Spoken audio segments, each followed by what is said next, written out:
I'm one more non-answer away from getting a federal warrant and searching this entire building. Then this meeting is over. Dr. Boss? Dr. Boss? Can you tell me what that is?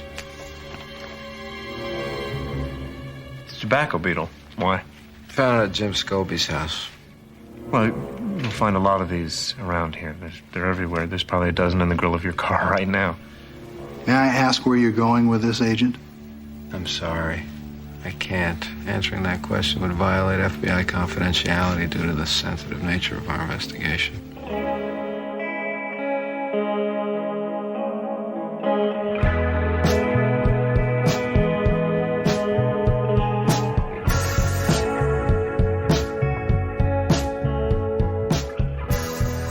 Hello and welcome to Most Unwanted, an X-Files episode. I am Luke and I am joined by Chex. How's it going?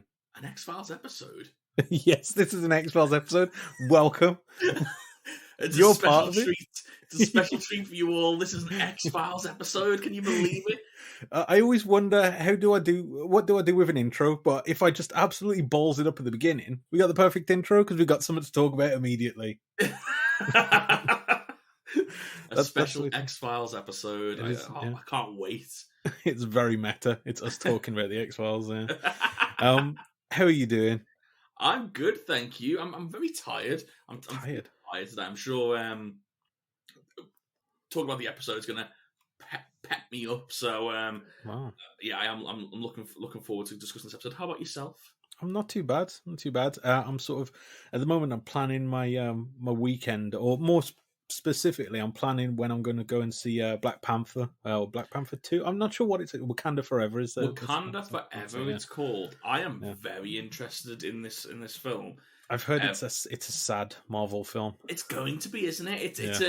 It's a very strange one. I was reading for people who aren't a fan of Black Panther, indulge me for a few moments. But I was reading a report from Ryan Coogler, the director, and he was talking about the passing of Chadwick Boseman, and it was heartbreaking. But and again, Chadwick Boseman, what an absolute sort of legend! It's true. All the reports are true as well. By the way, no one knew he was suffering with this, and no one had a clue what was going on, to the point where Coogler actually turned around and said that he'd written the whole script for Black Panther 2 and sent it over to Chadwick Boseman. That's the last conversation they had, was him sending over this finished script. And yeah, they basically had to rewrite the entire film because Chadwick wasn't going to be in it. It's crazy, isn't it? Yeah. It's just heartbreaking. It really is. I was really interested in what they would do, because it's Marvel, you know what I mean? They've got control of these characters; they can do what they like. So it's so easy to just recast an actor, you know what I mean? Yeah, it happens all the time. But when it's something like this, where it's so shocking and sudden, it's do you do that as? It's not something like the Joker, where the Joker's been portrayed many times before, Heath Ledger died. You know what I mean? So at that point, it's it's got these other versions of it. So whereas it's not just that though, is it? It's how important that character was. It's one of the biggest films directed and majority cast by sort of black African American actors, and Chadwick Boseman himself stood for so much. It was so successful. It just broke all box office records pretty much, apart from the big sort of Avengers and and so you can't. I don't think that was ever really an option to recast. I think it would have been in poor taste, probably. Yeah, exactly, because he meant so much. But I think what they've done is they've gone down the right avenue, in the sense of it's kind of blurred the lines between sort of the story they want to tell and reality, because this film does feel like almost a tribute to the. I don't know anything about the film, so this isn't spoilers. Yeah. But I literally don't know anything. There's nothing explained of what it's about. The trailer basically gives me the impression that it's the characters coming to terms with and learning how to live in a world without T'Challa, who Chadwick Boseman plays, and it sounds like it's also the actors learning how to live in a world with and deal with life without Chadwick Boseman. So it blurs the lines of reality a little bit, which very interested in seeing what they do. Yeah, especially on a big budget like project or something like these kind of like ideas and like films. You could probably see that in like an indie film because it's easier to sort of. You don't have to have 1 million people sign off on it. You know what I mean? Like, it's hard to say we're going to make a big budget like action film about grief, and it's like most studios are laughing. Like at the end of the day, this is Marvel, who are.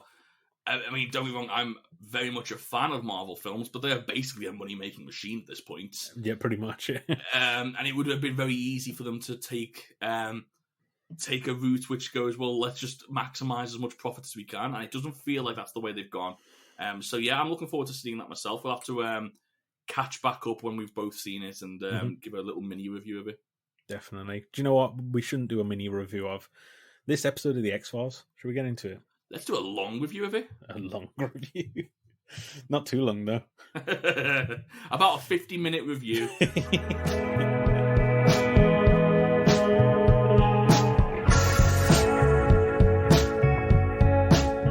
So this episode is episode 18 of season 7, and this is entitled Brand X. It was directed by Kim Manners, written by Stephen Mader and Greg Walker, and the original air date was April 16th, 2000. So we start and we're in Winston-Salem in North Carolina, and we see all these FBI agents sort of stationed outside of a house, and when we cut inside we see Big Skin is is on the case. They've asked for the best that he's been personally asked to take charge of this case because of how important it is. Exactly, it's so important that they get their best agent or he's not a director, but assistant director. They can't afford to mess up. They can't afford to mess this one up, and they definitely. And when you get Walter Skinner on, results is all he gives you. So there's no way this is going to go wrong. It's a surefire thing. Like, he's going to deliver. I feel like... And then we see a man's face fall off. So, yeah, in summary, we see that he's guarding this... we find his name is Dr. Scobie. I wrote down how to pronounce his name because as soon as I saw how it was spelled, I was like, I'm going to call him Scooby at one point. You know what frustrated me throughout this entire episode? I don't know whether it was the accent of some of the actors, but every time they said his name, it sounded like they were saying Scully. And so all the while I was like, who are they talking about? Like, it just sounded so similar. I my panic was the other way because I saw it written down first because I copied down the synopsis first just so I can check that I'm watching the right episode after the last few times where we've gone, wait, what's this episode? Yeah. The Disney Plus switch around. So I saw this and I saw his name was Dr. James and I saw Scooby and I was like, okay. And then when they said it, I was like, hey, don't call him Scooby, otherwise that sounds like you're taking the piss. Anyway, Dr. James Scobie.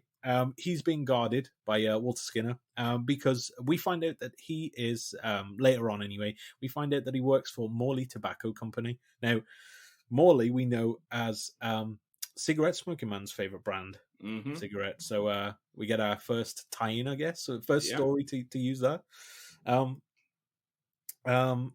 he's a whistleblower, which I always admire those people, especially when it's a big company like this, because it's like, they could get you killed real easy. Stick it to the man.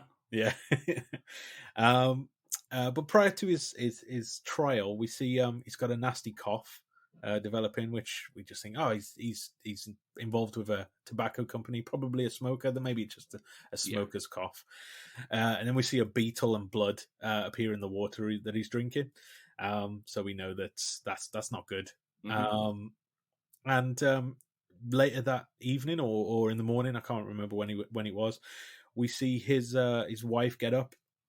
He's not in bed, and as she opens the bathroom door, she sees something, screams. We see Skinner run in, and then we see what she's seen, and it is some really cool practical makeup effects of Dr. Scobie, and his face is just completely eaten away to where you just see his jaw. And that's the intro to this episode. Yeah. This season, I think, I don't want to speak on behalf of both of us, but for me, it definitely hasn't lived up. Like, you know how we've said for as long as we've been doing the show that it keeps getting better and better each season. Yeah, I think it's that run of form has ended with season 7. I wouldn't say season 7 has been as strong as as previous season. Yeah, I think so. Yeah, at episode 18, we can categorically say that. Yeah, it's not as strong. Yeah, it's not got as many series. big hitters in for sure. But what I will say is this: for practical effects and almost horror elements for like what they show with like victims and whatnot, it's been outstanding. Yeah, like the makeup or like the effects that they've used throughout this episode are horrifying. They are really like disgusting. It makes you like scream just to look at them. Yeah, really good. Like I just thought, wow, this looks incredible, and it really. And when you get a practical effect like this, it sets up the whole episode because it just makes you want to know. Like, I want to know the details. How did this end? How did this guy end up like this? Yeah, exactly. Yeah. It creates, well, a lot of the time with horror, you try and you need an image to be created in your head. In this case, you see it. Yeah. And that's burnt into your head. Yeah. But yeah, that's sort of the intro of the episode. After this, we see Mulder and Scully are called in by Skinner to help investigate on this. We find out that basically Skinner's next on the line on this one because he was meant to keep this guy safe, and he definitely didn't do that. No. I like that Mulder, who I'm starting to wonder if he's a bit of a psychopath because the first thing he says when he sees this guy is, that he's not going to be blowing any whistles with a mouth like that. It's like, the dude's lost his chin. Like, come on. Yeah, it's not like he's got the audience for that. Skinner's like looking at like a life like without a job. Yeah. the wife's in there. So yeah, Mulder and Scully are sort of called in on this one, and one thing that Mulder notes is that he doesn't see any ashtrays anywhere in the house, which he thinks is a bit suspicious that somebody who works for a tobacco company doesn't smoke. He also finds this beetle in the drink as well, which is his first sort of clue. So they decide Scully runs the autopsy while Mulder and Skinner will go to the actual tobacco company. It cuts to them walking down the lobby of this tobacco company. The most evil looking office I've ever seen in my life. I mean, they definitely are sticking on brand to what their message is in this episode, because the tobacco company is cartoonishly evil in this episode. It's an evil headquarters. Yeah, honestly, you're expecting to see like Dr. Evil or something in this. Like, it's so like cartoonish. It's ridiculous. This is where I feel like we need to, you know how like some podcasts, they decide to sort of go in without bias. And like, especially like if you're talking about something, there's two ways you can go with this. You can either go in without bias, which I don't think works. Like, it's human nature to have bias, right? And so I don't think you can truly ever be unbiased, no matter if you're a journalist or, you know, whatever position you're in. You can never truly be unbiased. You've always got an opinion on something. Even if you try not to be, you're going to have some kind of unconscious bias. Of course you are. Yeah, of course you are. And so I think the better route to take is admit to your biases straight off the bat, and like then you're acknowledging that we're going to try and be unbiased, but this is where I stand, and everyone knows where we stand. So, me, as a smoker watching this episode, I reckon watch this very differently to you, because I saw this and it looked like Disneyland. It looked like I saw rainbows. I saw like the employees. They look so happy. I bet they've got really good benefits packages. I mean, yeah. Weird that we're not seeing the same thing. It's yeah. I mean, they present it in a certain way, and that's the way they're going to present it. You know what I mean? It is very funny to see this episode, which is basically the best stop smoking campaign I've ever seen in my life. And I was like, wow, I mean, how do I unwind from this episode without my usual smoke afterwards? if you smoke, you're gonna get bugs in your lungs. Even, you know what? I do think like it's a really good episode for that, because even without the sort of paranormal, like the bugs going and like all like the sort of sci-fi stuff, just like seeing people suffer with the effects of smoking was just portrayed horrifically in this episode, and it really was a good episode to go, I should quit soon. Well, I mean, by the end of the episode, there are two outcomes with this that you can look at. You either go, I should stop smoking, or I need to smoke a lot more. Yeah. And I'm in the middle. I don't know which way to go. We'll see which way the swingometer goes by the end of the episode. So we go to this cartoonishly evil tobacco office, and then we get the most they kind of remind me a bit of do you know in Alien, the company in Alien, where they're just all about just trying to get that alien, you know what I mean? They don't care, they'll sacrifice anyone, just don't want to get that damn alien. These are they kind of are like that kind of level of like corporate dicks. They're just like, every question they ask, they're just not interested. They're like, we're not going to say that's our intellectual property, not going to answer this question. To which one point Skinner just says, if you're not going to say anything, I'll just get a subpoena or a federal warrant and get you searched, basically. It is interesting because this is where you sort of start to think, oh, this is a like this because there's no, how do I say this? There's no ambiguity. Mm-hmm. Like, these are portrayed as the evil bad men. Like, you know what I mean? They don't have lives beyond being evil corporate men. Like, that's just their life. That's their pretty story. much, yeah. How we will screw over everyone. Anyone and everyone, yeah. So yeah, I mean, like I said, there's no sort of other way to read it in this one. Yeah, they're just dicks. But I like how Mulder gives them a bit of this again. Going to sound a bit bad. Mulder gives them a bit of the dick back because he asks them about the bug that he found, and they tell him that it's a tobacco beetle, which I'd never even heard of. I didn't know they were things. I've never heard of tobacco beetles. And they ask why it's relevant, and he says, we're not going to tell you. It's FBI's confidentiality. So yeah, you give them a bit of their own medicine. Later on, we see Dr. Voss, who we saw being interviewed in this, with his wall of lawyers, going home. And I like how as he drives into the garage, it's all misty, this. Throughout the entire episode, they keep doing these like scenes where stuff is like smoky or misty to sort of create this like effect. The opening shot is the smoke from the chimney. We see this again here. And as he's getting out of the garage, he's greeted by the man from Saw. Is what I can only describe him as. I've never ever seen Tobin Bell in anything but Saw. So imagine my surprise when I find out he's fucking good. Yeah, he's a good actor. I'm not gonna lie, he plays the same character. Menacing man. He does it very well. I mean, I don't know what you want from him. He is really good. I've got to say, in this episode, Tobin Bell stole the show for me because he is so good as this just like freedom obsessed American, like, I am doing what I want.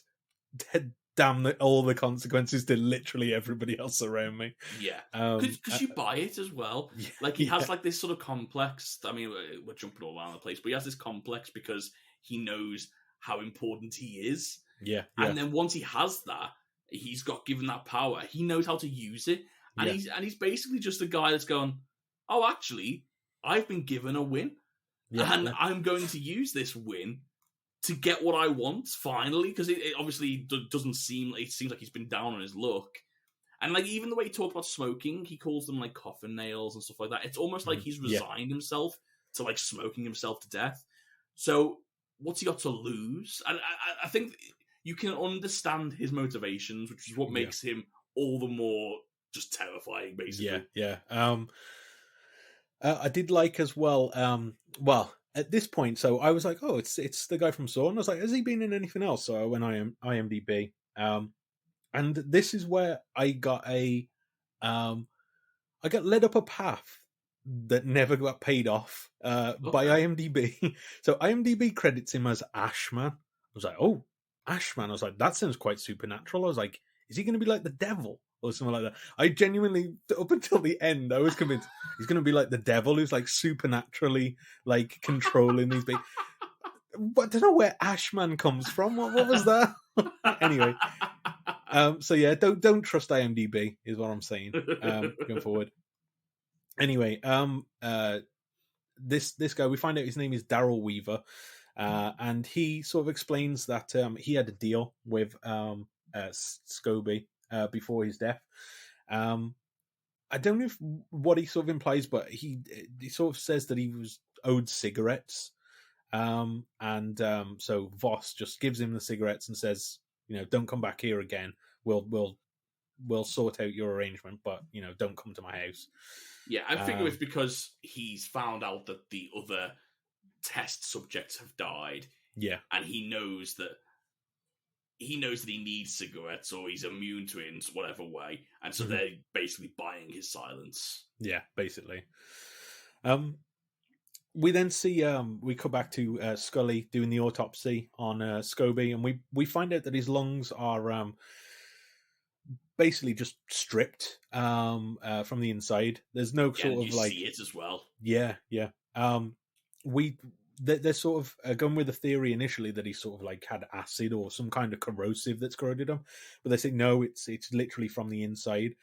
This has all happened, and they conclude that he didn't actually die from his face being chewed off. He died from not being able to get air into his body. So Mulder asks about the beetle, if that has anything to do with it. And at this point, it made me laugh because Skinner said, oh, what, you're trying to say it's Killer Bugs that's done this? How am I meant to take this to the director? And it's like, hang on, Skinner. There was literally an episode about 6 series ago that was about Killer Bugs, and that was okay. You filed that one like in the X-Files, like, yeah, that's Dandy-O. But now it's now his name's attached to it. Yeah. He's like, no way am I giving that to the So yeah, I thought that was an interesting sort of comment from Skinner. But yeah, so we then they're presented with this beetle, and that's kind of their only lead at this point. So they go, okay, we'll sort of investigate that.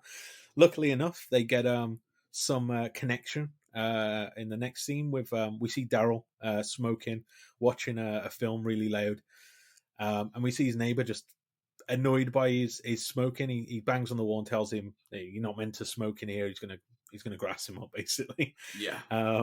And this guy starts coughing and keels over, and basically we see that he has died in the same way, where he's like body's like got all these tobacco beetles all over him, and they eat away at him. So we see the agents all arrive at this new death, and again, this one just more horrifying than the last, because you get to see like the bugs, and it's just like, oh, it's the grimmest way to die. It just looks horrible. Yeah, choking to death as bugs are just exiting your throat. Yeah. It's not great. So they come around and see that this has happened to this guy, and they sort of theorize that if it's happened to this guy, maybe it's happened to some other people in the building. So Mulder goes to visit the next door neighbor and sees Daryl, and the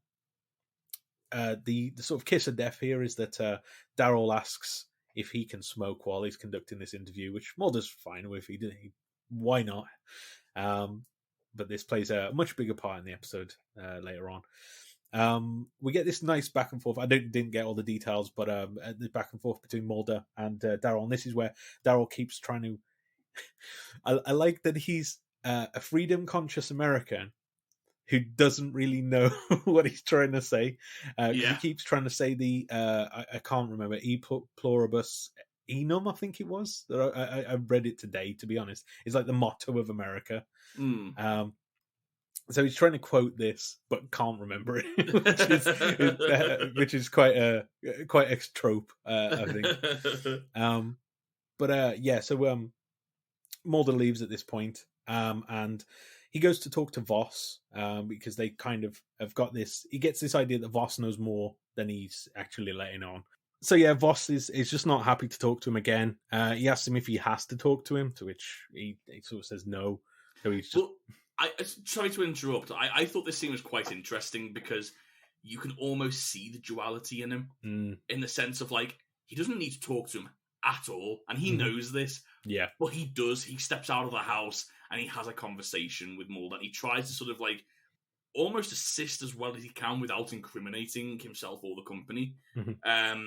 And then obviously when it goes too far, he shuts it down. But you do sort of get this sense of he's giving Mulder more time than any of the others would. Yeah, exactly. And yeah, it's kind of like Scobie is the extreme end where he's like, I'm going to just like blow the whistle on this straight away. Whereas I think Voss, later on we find out what the reasoning for all this is. He still wants to do good, ultimately. But he's just out of his depth, basically. But yeah, Mulder goes away, not getting anything out of him. And immediately, Voss gets a phone call from the sinister sort of head of security that we saw right at the beginning, called Brimley, I think his name, or Bromley. I did write his name down from later on when he... I can't remember, to be honest. Yeah, but yeah, he basically... He calls him up and says, what did he want? And I like how we get this cut to him looking through the window and sees him in the car. It's kind of, it reminds me a bit of, do you know, Meet the Parents? Where he's just like doing the two eyes, like watching you kind of thing. Obviously a bit more sinister. Much more sinister, yeah. But yeah, so he's, again, it kind of realizes now that it's, even if he wants to talk, he's got the company basically threatening him to keep quiet. Yeah. We go back to a lab where I guess they've got a beetle expert. I don't know what the correct name is for that job description, but they're sort of analysing this beetle that Mulder's... Certainly find that out. Beetle expert, yeah. But they're analysing this beetle that Mulder's brought in. And they realise that the beetle, the tobacco beetle, is actually slightly different from a normal tobacco beetle. And this is where Scully starts to theorise that it's been genetically modified, but not by directly changing that, but maybe the tobacco itself has been modified, and this is through eating this tobacco has changed the beetle. I think it's just an entomologist. An entomologist, which is just basically insects and bugs. Insects. So I think it just covers all areas of like any sort of bugs. I think they should be called beetle masters. That would be. Imagine go for that. We start that trend now. Yeah, imagine saying to somebody, "Oh, what do you do?" "Oh, I'm a beetle master." That would be great. That's better than entomologist. Entomologist, you go, "Oh, what's that? The study of insect?" "Oh, okay, yeah." Beetle master, you go, "Whoa, you're a master of beetles." Straight away, you don't need to explain that. They know straight away what you're doing. But then you get into the like somebody will probably, some wise guy will come along and go, "Why do we need to master beetles?" And it's like, look, I don't come and tell you what to do at your job. I don't know why I'm creating these argument scenarios for an entomologist, but anyway, we'll continue. So yeah, we find out at this point that this beetle's genetically modified. And we also cut to, at this point, Voss goes to see Daryl, because we find that Brimley, the head of security, wanted to find Daryl and basically shut all this down. It's kind of one of the things that he says to him on the phone call is, "I need to clear up this mess." But Voss, again, he's still trying to do good. So he goes to see Daryl and offers to give him money if he just leaves, gets out of town and just goes. And we can, that's his way of covering this up, of just getting rid of the guy. Yeah. But I Daryl, love the response to this of just like, "Oh, thank you for the money." Yeah. Just like again, not doing anything. Again, it just shows this. I love this guy as well. Every scene.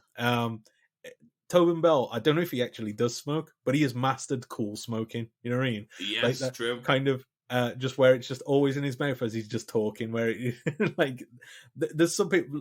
Let's objectively say there are a lot of bad sides to smoking. One of the upsides, you look cool. You do look cool. You do look cool. That's why I've kept it up.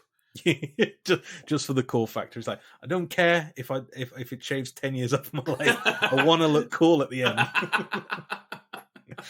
um, but yeah, they Please do not smoke. Everybody. It's a really bad habit. Do not follow my lead. As we find out later from Mulder, it's a hard habit to kick. It certainly is. But yeah, so he offers to pay him out of town basically, and yeah, he just. Can I just interrupt you for 2 seconds because I don't know whether we'll actually get to this later, and I'll probably forget. So, talking about having different viewpoints on an episode because you know I'm a smoker, you're not a smoker. There's a line right at the end of the episode where he's talking about like kicking the habit of smoking, and he says, you know, that these things are supposedly more addictive than heroin. And the normal layman's person's response to that would be, oh God, these are dangerous. You should really kick them in before they get a hold of you. And my response watching it was going, maybe I could try. Like, maybe you could just... I've always thought heroin was like just one a little. done, you're hooked for life. Just a little bit of heroin. Just a little bit. Just try it. I was just like, what a ridiculous...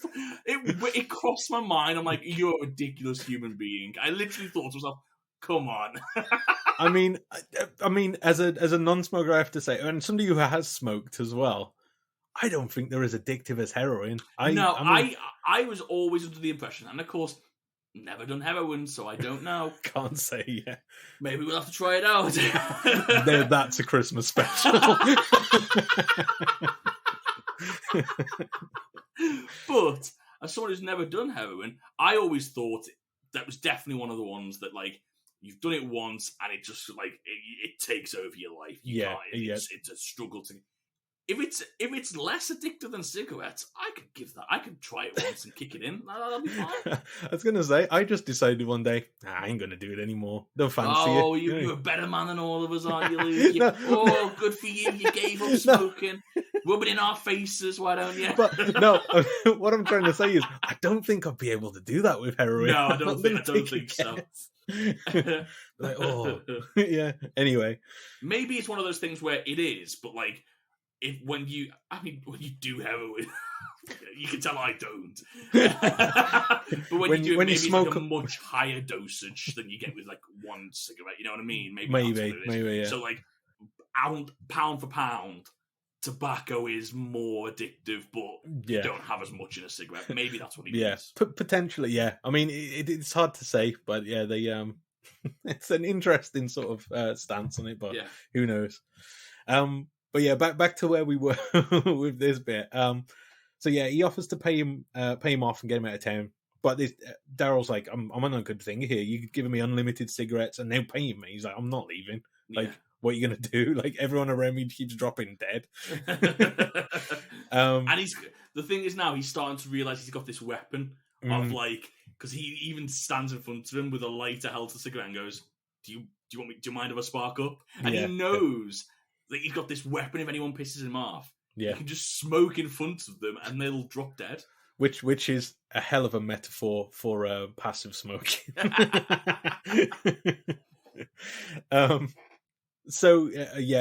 Voss leaves in a huff, and we see that Brimley has followed him and is waiting in the wings, ready to strike Daryl down. Doesn't have a plan apparently though, because it doesn't end up well for this guy.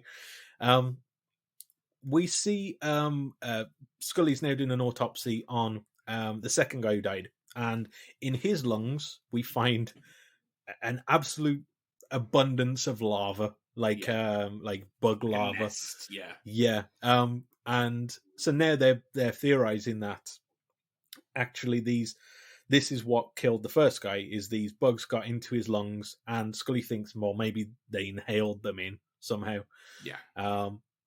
And while this is all happening, we see Mulder has developed a nasty cough. And as they go over to Mulder, we see that he's coughed up blood. So we know that Mulder's in trouble. And again, we know that like this act's quick. So immediately I'm like, oh. Well, I thought there was going to be like a time limit on the episode, but like they just jump straight into like, oh my God, he's close to death. Basically, yeah. I mean, the next scene is him in hospital getting bug larva vacuumed out of his lungs, which Yeah. I'm going to say is the grossest thing I've ever seen. Yeah, Because, it was like, don't get me horrible. wrong, eating someone's face off is physically gross, you know what I mean? But Yeah. I can't really imagine what that's like. I could kind of guess how horrifying having bugs vacuumed out of you is. Just a horrible thought. Yeah. So yeah, that's how they're treating him. And yeah, Scully thinks that he's inhaled them in some way, and they're not sure really how. So at this point now, his agents are in danger. Skinner kicks into action, quite literally kicks in the door, bursts into Morley, and demands to sort of see all their operations here and know what's going on. And this is where Voss finally talks. Like, his lawyer initially is trying to tell him not to say anything, but Voss is like, no, we need to, end this now. It's actually hurting people. So he basically tells them that Morley's been making this sort of new type of tobacco. They've genetically engineered it, and it was meant to be like a safer cigarette.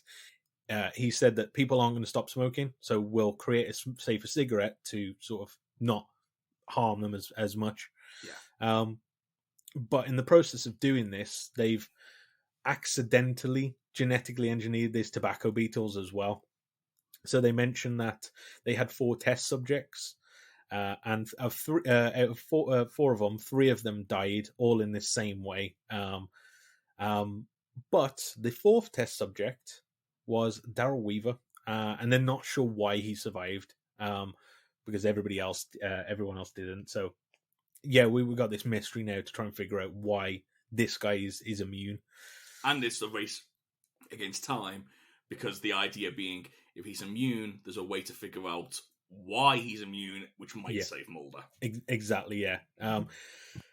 Again, this episode, I keep thinking about this in contrast to last week's episode. This was much more straightforward of a plot. You know what I mean? It was like that typical X-Files chase the mystery kind of thing. Without a doubt, it's very paint by numbers. You know what I mean? Yes, yeah, exactly. So Skinner goes to Weaver's apartment to just drag Weaver out, essentially, and just get him tested on, I guess. I don't know what his plan is here, but to arrest Weaver in some way.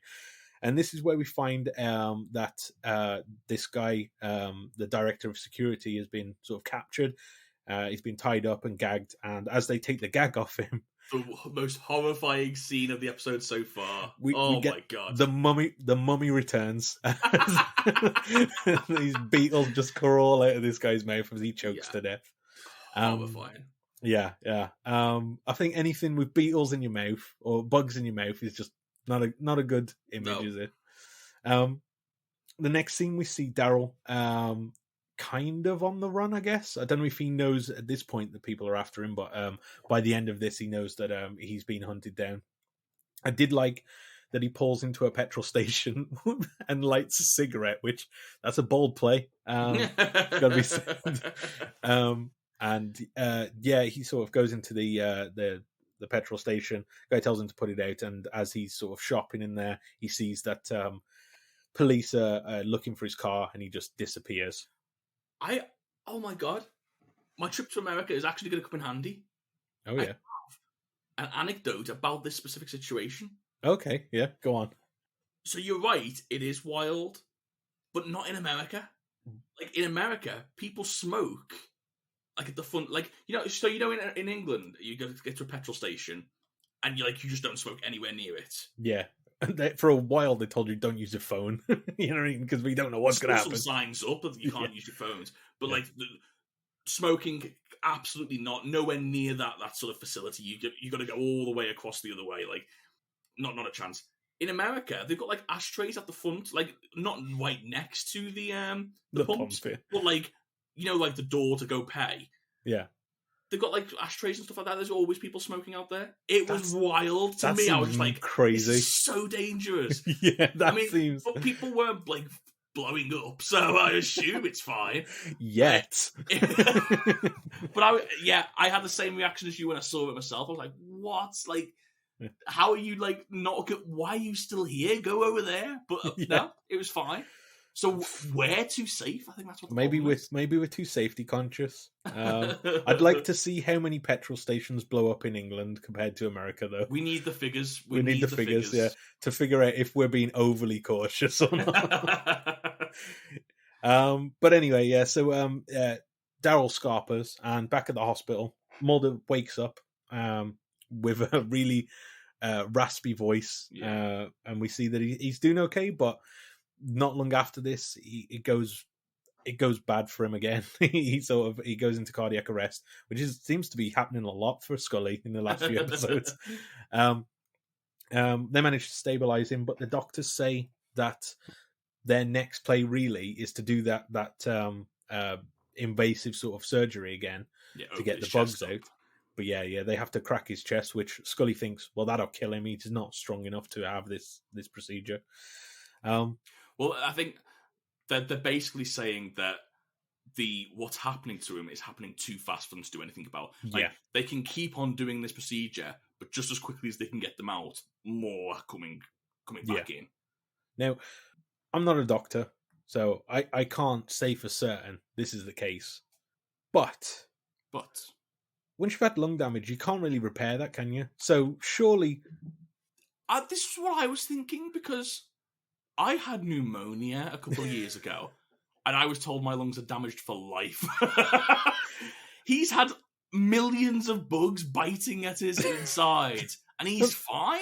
He's just got a bad throat for an episode. Which... I don't think this is fair. I feel like this is scientifically unsound. I feel like he would have irreparable lung damage from this, and probably would not be an FBI agent going forward.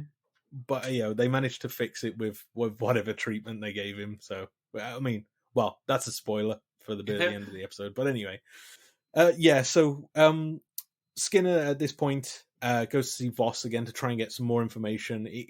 After sending him home, he goes to his home, and his wife says, he never turned up. I'm actually a bit worried. He's called the office and there's no answer. So this is where Skinner realizes that something's wrong. He goes back to Morley, and we get into this sort of standoff scene where Daryl's there as well, and he's sort of biffed Voss. He's bleeding on the floor, and I can't remember what Daryl's plan is at this point. He's just is he just trying to extort him for more cigarettes or something? I think so. Yeah. He's just trying to get more out of him. Yeah, and he won't give it him, and we get this kind of like standoff where Daryl is basically saying, I'll light up. I'm not afraid to do it. And Skinner says that he'll shoot him, to which Daryl calls his bluff, says, you're not going to shoot me. I'm too important. This kind of complex comes in again. Yeah. He's too important. Science needs to study him, all this stuff. And he lights up. A cure to cancer is what he says. Yes, yeah. Ironic considering the amount he smokes. Yeah. And he calls Skinner's bluff. He lights up a cigarette. You don't call Skinner's bluff. No, you certainly do not. Man shoots him in the shoulder. Now, Skinner's so cool, isn't he? Now, I agree he's cool, but I'm a bit disappointed because I feel like this scene could have been made so much better. So he shoots him in the shoulder, goes over, and then stamps out his cigarette. This needed a prime 80s sign-off to a death. I mean, he didn't die in the end, but you know what I mean? What would your suggestion be? Something like, I mean, this is workshopping, so this is not going to be great, but something like, you would deserve to be snuffed out, as he stamped on it, you know what I mean? Something like that, that's good. I like it. I mean, it probably needs a bit more work, like it needs to be a bit more organic, but but it needed like a bit of like a Miami Vice type flavoring to it. Yeah, exactly. Yeah. And then literally, I don't know, the X-Files goes do, and then like cuts to like. I feel like I'm. Let's leave the directing to Gillian Anderson. Maybe not. I'm not that great. But yeah. Anyway, so yeah, he shoots this guy, and then we kind of get the wrap up of this episode. Daryl's rushed into hospital, and as he's being rushed past, Scully notices that Daryl has it's kind of like it's just tar stains, isn't it, on his fingers, like yellowing on his fingers. So this is where she realizes he's a massive smoker, and starts thinking, well, correctly, assumes straight away that it's nicotine that saved him. Yeah. So she administers Mulder with nicotine, and we cut to the final scene where we see Mulder is A-okay now, apart from a crippling nicotine addiction. But yeah, she says that she notices, or they've done tests now, and they realize that he had such a high dose of nicotine in his system that it acted like a poison to the beetles, essentially. Doing this is sort of, they describe it as like acting like chemotherapy for this infection. But again, I don't buy this, to be honest. To kill the beetles, yeah, I can believe that. To repair his lungs, I don't know. But anyway, he's got a sore throat, so that's how we know he's suffering a bit. And he also says at the end of it, he says, well, it did leave me with a different kind of lasting damage, as he goes and shows that he went out and bought himself a pack of cigarettes, Morley cigarettes, to be precise. Yeah. And Scully just lays into him, says, you can't start smoking, and encourages him to throw them away. So he throws them away. But in the final part of the episode, he looks down at the cigarettes and sort of has a bit of a look towards them. So he does, and I think they missed a trick here. Yeah. If it was me and I was directing this episode, I'd have him. I'd have Scully give him the sort of like, oh god, you can't start smoking. It's not good. Blah blah blah. Give him the whole shebang, right? And then he looks at the cigarettes, throws them away, opens up his drawer, gets his sunflower seeds. That's what they should have done. And I don't know why they didn't do it. I thought for a second you were going to say he looks at the camera and winks or something like that. X-Files. I feel like we've ruined this episode of the X-Files by crap suggestions. That's the end of the episode. What did you think?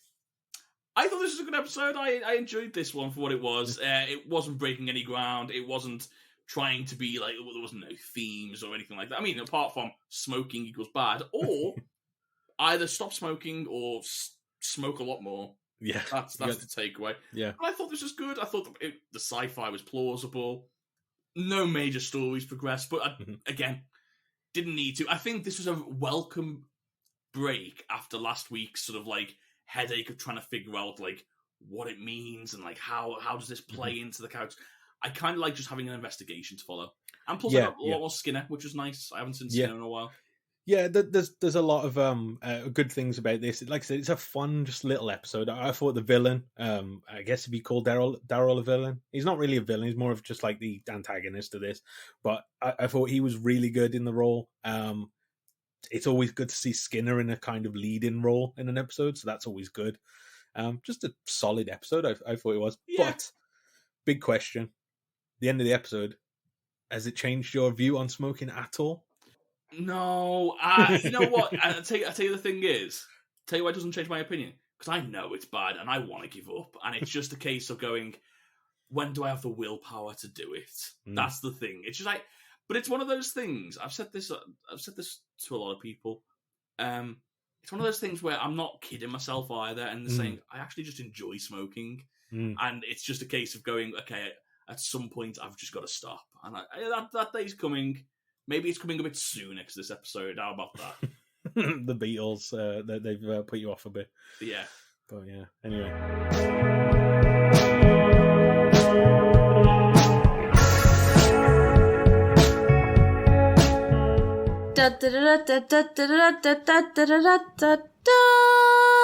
Luke's production notes. Brand X began as a script that explored the horrific aspect of overeating. However, since an earlier episode in season 7, Hunger, had dealt with similar themes, the writing staff decided to take the story in a different direction and examine the corporate evil that populates the cigarette industry.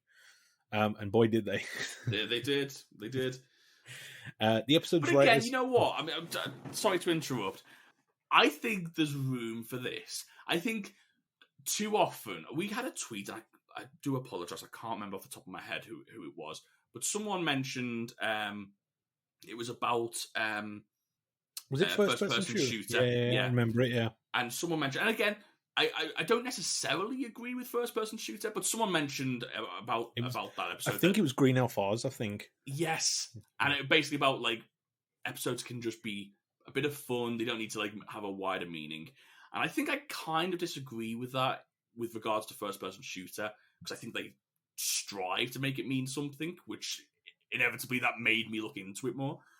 But I definitely think there's merit into that statement for sure, because there doesn't need to be like a conversation about it. You can just say, you know what, these are evil cigarette men, and we'll be like, yeah, cool, we'll buy that. Like there was something pleasant about just being said. This is good versus bad, and we don't have to like look into it too deep.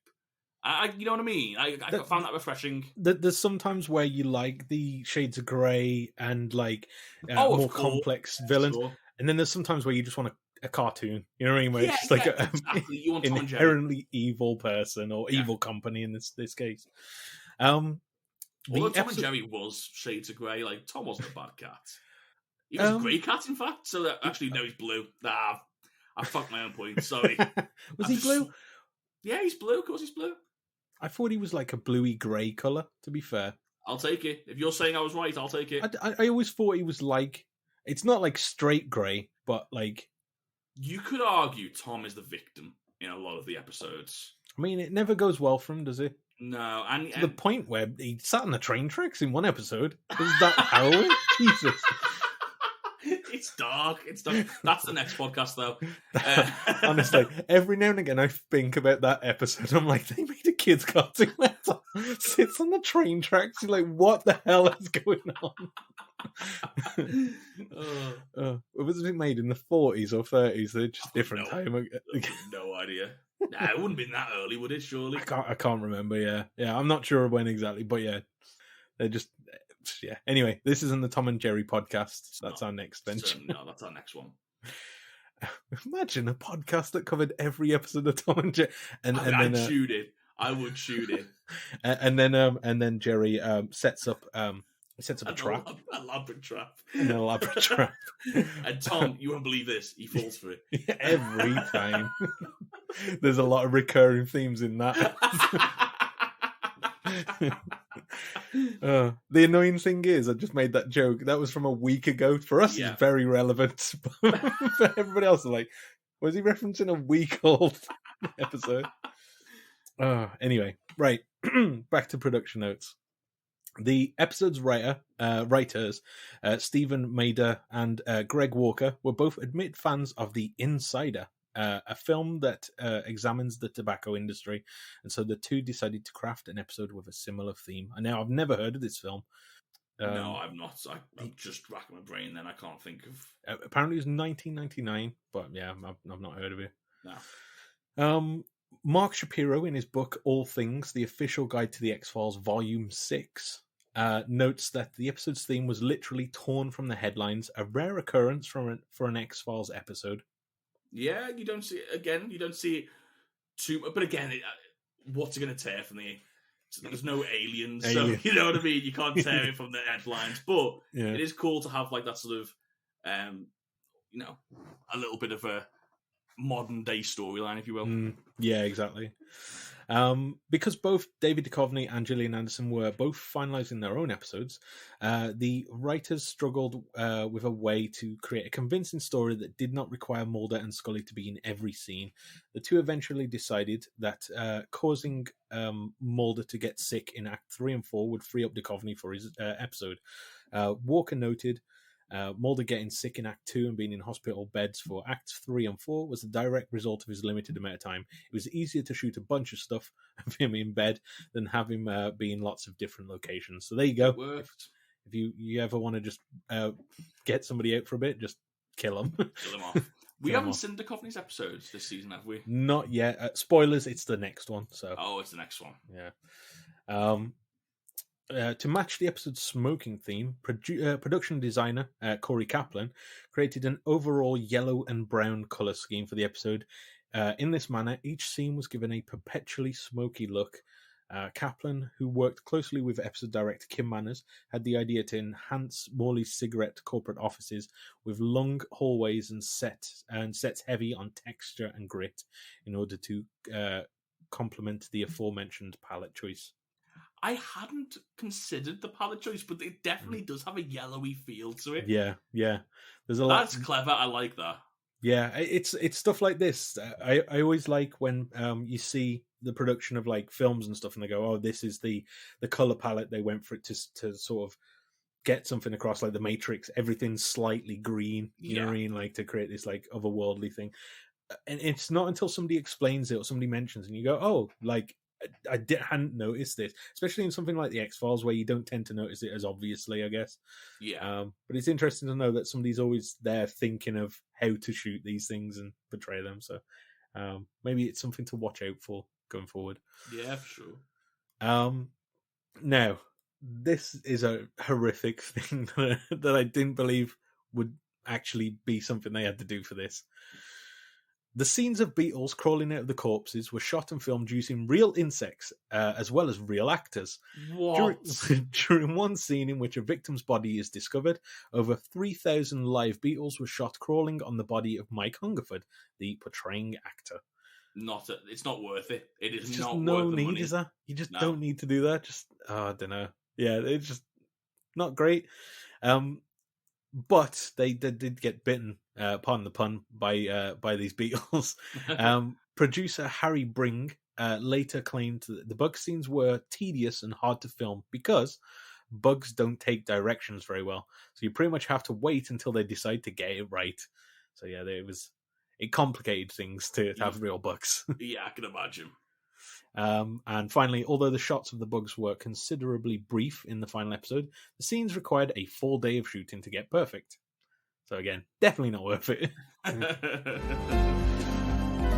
It stinks.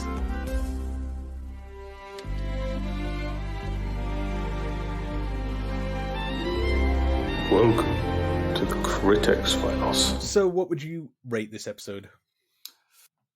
Okay, so this is going to sound weird, right? Last week, I made a case that, like, I wasn't too fond of the episode, and, like, I didn't know where to put it. I sort of gave it between a 7 and 6. I'm going to give this one a 7, but I'm more positive about this episode. It's a weird one. I think it's because it doesn't strive to be more that I can kind of just accept it for what it is. Yeah. And I don't think a 7's a bad episode. A 7 is just you need 7s, you need a base to work from. I think it's just a good episode of the X-Files. I think like too often stuff tries to be the best, I guess, and you're not going to get 22 episodes of the best thing ever. It's just not how this era of 24 TV episode works. seasons literally don't help you in that goal. Like if you're going to make 24 episode seasons, or like 22, this is just think. But if you're going to make long running series like this, you can't have Oscar winning episodes every episode, because people get bored of it. It's too much. You're trying to do too much. You need a good solid base of like just average episodes along the way. Again, sorry, I know we keep doing it, but I'll bring up Lost.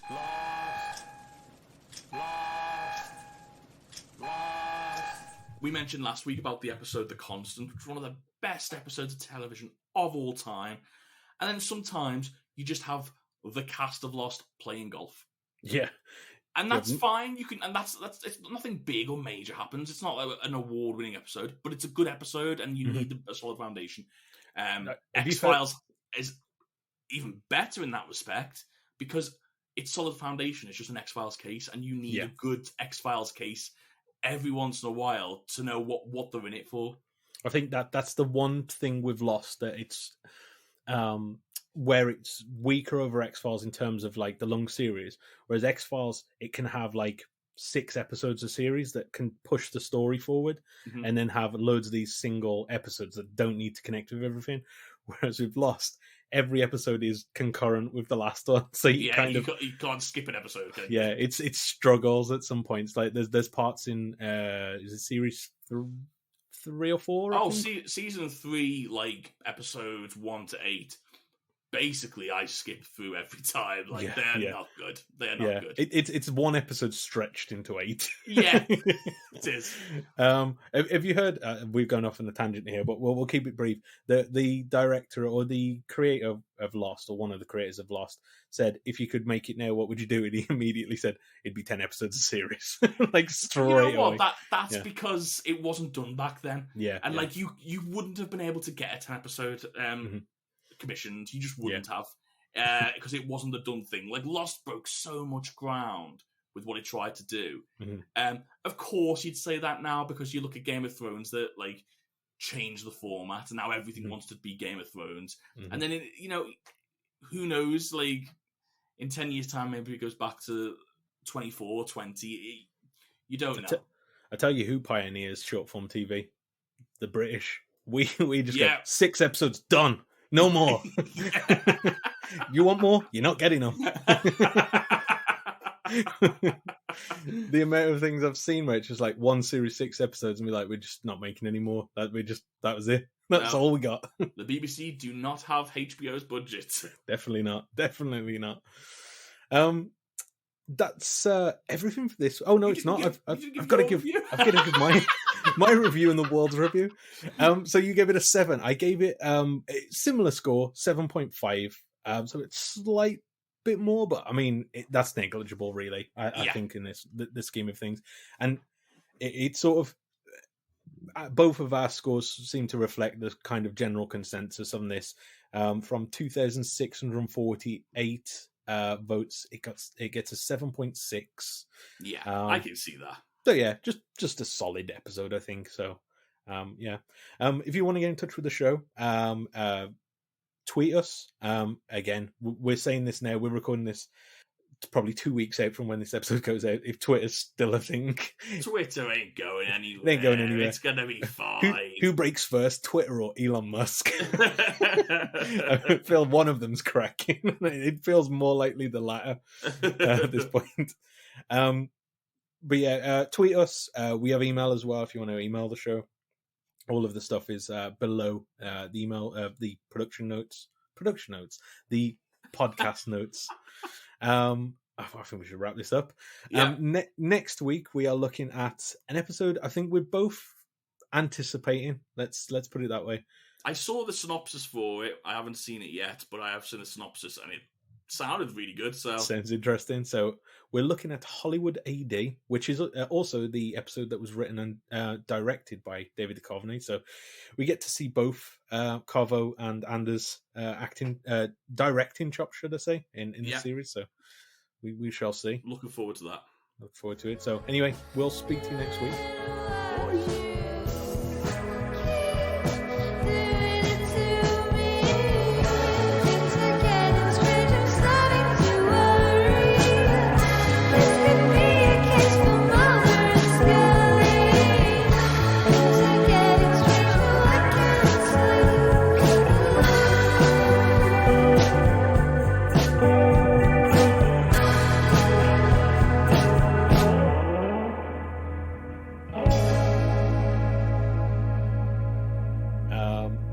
What would you give? I reckon that. Oh.